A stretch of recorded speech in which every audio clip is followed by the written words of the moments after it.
S'ils l'ont fait, pourquoi pas vous? Salut à toutes et tous, c'est Yacine Scali et bienvenue dans la tête d'un CEO, le podcast qui vous inspire à entreprendre. Depuis 5 ans, je vous propose de faire un petit tour dans la tête de un ou une entrepreneur chaque semaine pour justement s'inspirer de leur état d'esprit et de leur parcours. Mon objectif, il est hyper simple, c'est voir un maximum de personnes se lancer, entreprendre et miser sur elles. On sort une interview tous les lundis, donc n'hésitez pas à vous abonner dès maintenant. Et pour nous soutenir, ça vous prend 30 petites secondes. Je vous demande de nous laisser une note et un commentaire sur les plateformes d'écoute de votre choix. Encore une fois, un grand merci de nous écouter et n'oubliez pas, s'ils l'ont fait, pourquoi pas vous?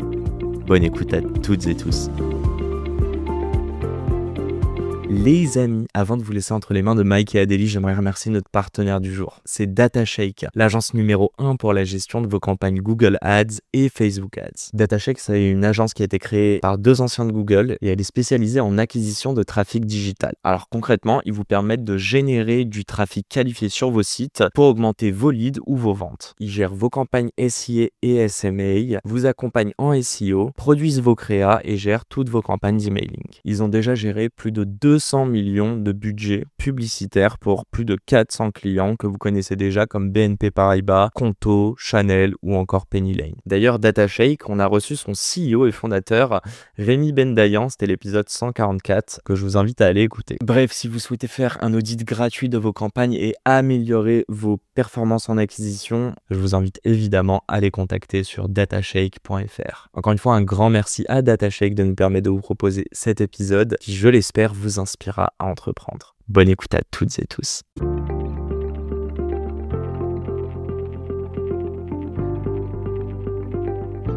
Euh, 400 euros investis chacun, 500 000 clients à date en France.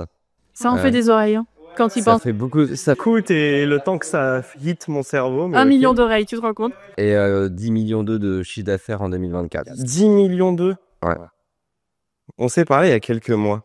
Ouais. Ok, en 2023, vous avez fait combien? On était à 6 millions de chiffre d'affaires. Est-ce qu'il existe, là c'est la question que je pose et je vous la pose en vrai, discutons-en, mais j'ai envie de poser la question à tous les gourous là sur internet, est-ce qu'il existe un meilleur investissement que 400 euros pour faire 10 millions de CA 5 ans plus tard? Non, mais en plus, je trouve qu'au-delà de l'argent, on a énormément appris. On était vraiment à côté de nos études et on a eu une courbe d'apprentissage de malade surtout. Enfin, c'est le meilleur investissement. En fait, c'était une étape obligatoire. Adélie, quand elle m'a parlé du concept qui est nébuleuse, on a voulu l'implémenter dans un plan d'affaires, dans une marque. Et si tu veux, ces 400 euros ont financé un stock. Et ce stock-là, après, on a appris à le vendre, à faire des fiches produits, à créer vraiment une marque, une DNVB 360 avec un site Shopify, de la création de contenu. Adélie a T'as commencé. appris sur le tas. Voilà, on a appris sur le tas. Et si tu veux, la ressource financière, c'était vraiment pour le produit, mais le reste, c'était de la ressource en temps, en apprentissage direct sur le lancement du site, sa communication, le marketing, le positionnement de la marque. C'est ça la force, c'est de pas avoir anticipé ça, de pas avoir anticipé du Shopify, de la com, créer une DNVB à 360 là qui me balance tous tes termes, mais en fait dès le départ c'était juste vendre des bijoux et voir si ça. Bah, en fait, si tu veux, on n'a pas attendu d'avoir le shop parfait, le positionnement parfait. On a testé. Adélie a eu une intuition, elle a eu une vision. Si tu veux, après, voilà, on l'a exécuté. Donc, on allait super rapidement sur l'exécution et sur le marché qu'on voulait adresser.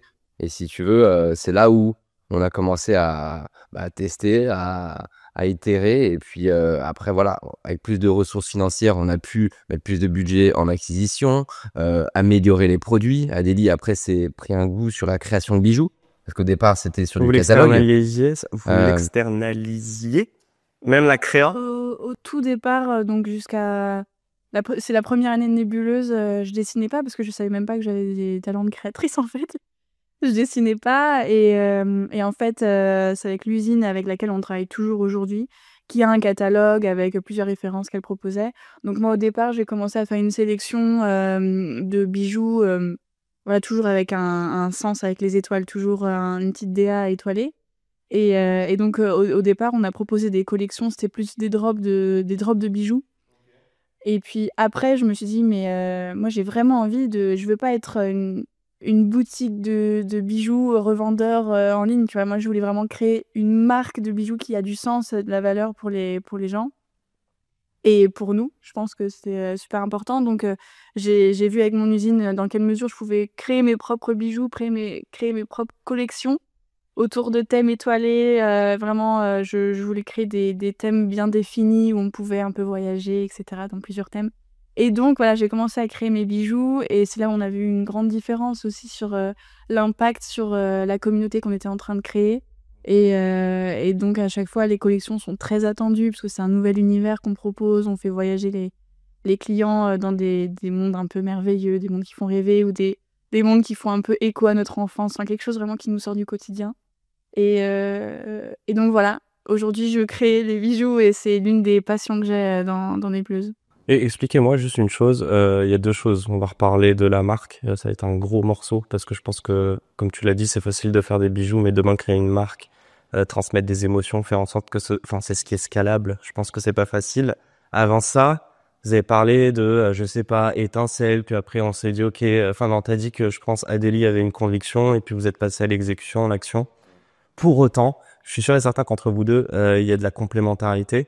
Je te pose la question à toi, Adélie, parce que c'était pour toi à la base les piercings. On est d'accord, pas pour toi, Mike? Bah, pour l'instant. Pas pour le moment. Comment tu passes d'un truc où tu cherches une solution sur le marché et comment il y a un twist dans ta tête et est-ce que ce twist vient que de toi ou est-ce que c'est Mike aussi qui t'a dit bah en fait il faut qu'on le fasse nous, mais comment tu cherches une solution et tu te dis ok ces grandes enseignes le proposent pas donc en fait moi je peux le faire. Je m'explique, moi j'ai toujours été fasciné par exemple quand tu te balades dans la rue que tu vois une énorme enseigne, un magasin, j'ai jamais remis en question, c'est tangible, c'est physique, c'est là. Et avec les dernières années, on voit que ça peut fermer du jour au lendemain, on voit d'autres boîtes pop-up, et là tu dis, ah, ok, donc en fait, c'est possible. Je veux comprendre, moi, c'est possible et se projeter, comment il est venu chez toi. Et je dis Adélie, mais peut-être que je me trompe, peut-être que c'est vous deux, peut-être que c'est même d'abord Mike sans que je m'en rende compte. Bah, en fait, je pense qu'il faut revenir vraiment bien dans le passé, c'est que j'ai jamais voulu travailler pour quelqu'un, déjà. Donc j'ai toujours voulu créer, mais je savais pas quoi. Je voulais en fait être libre de mon temps et enfin être tu vois, libre de mes projets, tu vois. Enfin bref. Et donc j'ai eu en fait Enfin, excuse-moi, hein, mais d'où t'as eu trop de frustration à l'école quand t'étais ouais, plus jeune? j'ai Ok. jamais été scolaire, mais alors vraiment pas. C'est-à-dire que même quand mes profs